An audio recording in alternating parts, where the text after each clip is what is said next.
Vamos agora falarmos sobre demonstrações contábeis. E aí, deixa eu te contar uma coisa. As demonstrações contábeis a serem elaboradas para cada cliente que nós temos na contabilidade vai depender da norma contábil que a gente utiliza para eles. Então, para a gente chegar a saber quais são as demonstrações contábeis que eu devo elaborar, eu preciso antes saber quais são as normas que eu estou utilizando para cada cliente. Inclusive, você precisa saber dessas normas antes de começar a contabilidade de qualquer cliente. Que norma você vai usar? Então, esse trabalho você, inclusive, tem que fazer todo ano. O cliente pode mudar, tá? Então, vamos lá. Vamos entender aqui como é que funciona. Para aqueles clientes, aqui eu tô falando, quero até reforçar isso, aqui eu estou falando de empresas que têm finalidade de lucros, tá? Para uma empresa com finalidade de lucro, que tem receita bruta anual de até 4.800.000 reais, a gente chama essas empresas de microentidades e a norma que a gente utiliza para elas é a NBCTG 1002. Se você tem um cliente que a receita bruta anual é acima de 4.800.000 reais e até, o limite de até 78 milhões, a gente diz que você então tem um cliente que é enquadrado como sendo uma pequena empresa. E você deve utilizar para esse cliente a NBCTG 1001. Se você tem um cliente com receita bruta anual maior que 78 milhões, no limite de até 300 milhões de reais, você tem uma empresa de médio porte, ou também conhecida como uma média empresa. Para essas empresas, você deve utilizar a NBCTG 1000. Se você tiver algum cliente com a receita bruta anual acima de 300 milhões de reais, significa dizer que você tem uma empresa de grande porte, ou uma grande empresa. E aí, para esses clientes, você tem que utilizar as normas brasileiras de contabilidade completas. Dificilmente um escritório de contabilidade vai ter na sua carteira de cliente uma empresa de grande porte, que normalmente eles têm contabilidade interna, mas vai que. Então, por isso aqui que eu tô te mostrando. Tem esse asterisco aqui, empresa de grande porte, por quê? Porque quando a gente fala de empresa de grande porte, a gente não olha só a receita bruta, a gente também olha ativos. Então, para ser uma empresa enquadrada como grande porte, a gente tem a seguinte regra: ou a empresa,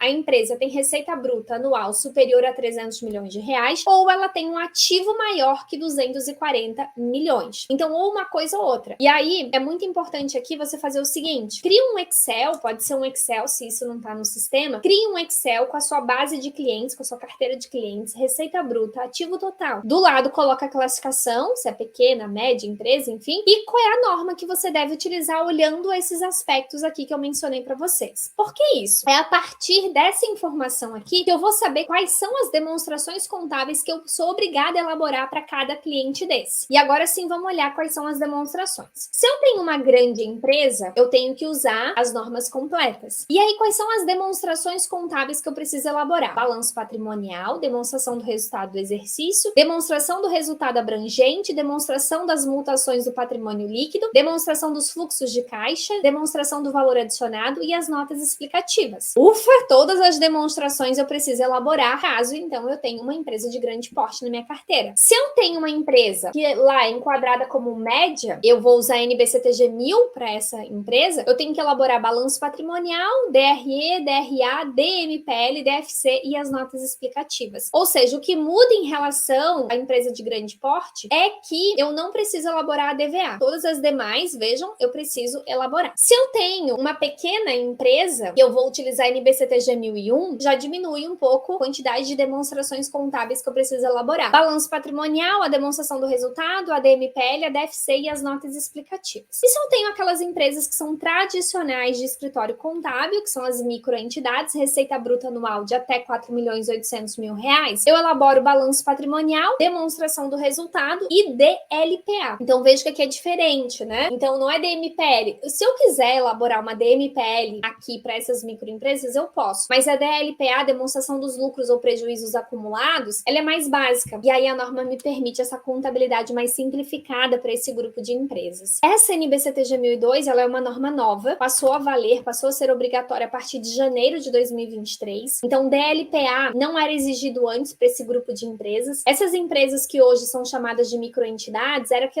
a gente chamava de ME e EPP. Então, contabilmente, a gente não chama mais de ME e EPP, a gente chama de microentidade. Antes, a gente precisava elaborar para essas empresas balanço patrimonial, demonstração do resultado e notas explicativas. Agora, a gente ganhou uma demonstração nova para elaborar, que é a DLPA. Em contrapartida, a gente não é mais exigido para esse grupo de empresas elaborar as notas explicativas completas, mas eu ainda preciso trazer duas informações para as notas explicativas. Eu não coloquei aqui, fazendo parte desse rol de demonstração, as notas explicativas. Você tem que saber que se você tiver, então, clientes, que possivelmente é o que você vai encontrar nos escritórios, que vão utilizar a NBCTG 1002, você precisa, no final das demonstrações de balanço DR e DLPA, elaborar duas notas explicativas. Uma dizendo que você está usando a NBCTG 1002 como norma e a outra dizendo quais são as atividades operacionais dessa empresa. É isso de nota explicativa só que a gente precisa para esse grupo de empresas. Veja, portanto, que as demonstrações contábeis, elas mudam em relação à norma que você utiliza para cada cliente. Então, reforço, antes de começar a contabilidade de qualquer cliente, você precisa saber qual é a norma, até porque dentro da norma vai ter várias outras informações que você precisa seguir, além de saber quais são as demonstrações que você precisa elaborar para elas. Então, não esqueça de fazer isso. E esse trabalho ele tem que ser contínuo. Anualmente, você vai revisar as normas da sua carteira de cliente para entender se você continua com a mesma norma ou não. Outra coisa, essas demonstrações contábeis, elas sempre precisam ser elaboradas de forma comparativa, ou seja, sempre trazendo a informação do ano anterior. Exemplo, vou elaborar as demonstrações de 2024. Eu trago as informações de 2024 e do ano anterior, 2023. Então, balanço patrimonial, por exemplo, de uma empresa. Elaborei a demonstração de 2024, eu vou trazer o saldo das contas também de 2023. A única exceção nesse caso é quando eu estou aderindo pela primeira vez à norma. Exemplo, lembra que eu falei que a NBCTG 1002 ela é nova, passou a ser obrigatória a partir de 1º de janeiro de 2023? Esse também é o caso da NBCTG 1001. As duas são novas. Quando eu estou adotando essas normas, então, pela primeira vez, vamos pegar, eu tenho um cliente do Simples, antes eu usava a antiga ITG 1000, que era a norma simplificada para ME e EPP, agora eu vou usar a NBCTG 1002. Nessa primeira vez, essa primeira adoção dessa norma, eu não preciso trazer os saldos comparativos. Por quê? Porque tem muita coisa que mudou nessa nova norma. Então, existe essa possibilidade de eu não trazer, caso seja inviável eu fazer esses ajustes para trazer os saldos do ano anterior. 2023, ok, mas a partir de 2024, aí eu começo. 2024, trago os saldos de 2023 de forma comparativa, 2025 trago de 2024 e assim sucessivamente. Essas são as demonstrações contábeis para cada norma que eu for adotar dos meus clientes. Vejam que o que sempre se repete aqui, balanço e DR. Balanço patrimonial e demonstração do resultado são as principais demonstrações contábeis. São exigidas para todas as empresas, sem exceção. Toda empresa que eu tiver lá na minha carteira do escritório, eu tenho que elaborar balanço patrimonial e demonstração do resultado. Por isso, inclusive, a gente vai falar mais sobre essas duas demonstrações para te ajudar a elaborar. Tô te esperando na próxima aula. Até mais!